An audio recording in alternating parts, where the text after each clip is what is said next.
म्हणून आज तरुण पिढीला मी आव्हान करतोय की जर ही राजकीय मंडळी जर व्यवस्थित चालणार नसतील तर आता तुम्हालाच 18 वर्षाच्या वरील मंडळींना विचार करण्याची गरज आहे। आता तुम्हाला मतदानाचा अधिकार आम्ही दिलेला आहे 18 वर्षाच्या तरुण मंडळींना।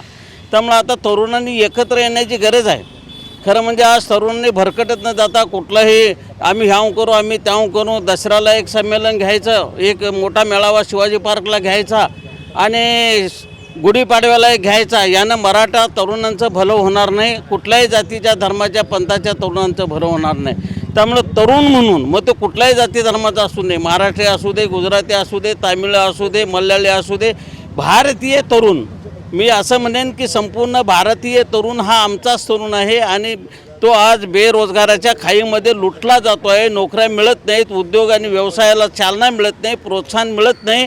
आज ते 18-18, 20-20 तास अभ्यास करतायत आणि नीटची जी परवाची अवस्था झाली ही या भोंगळ कारभारामुळे झाली।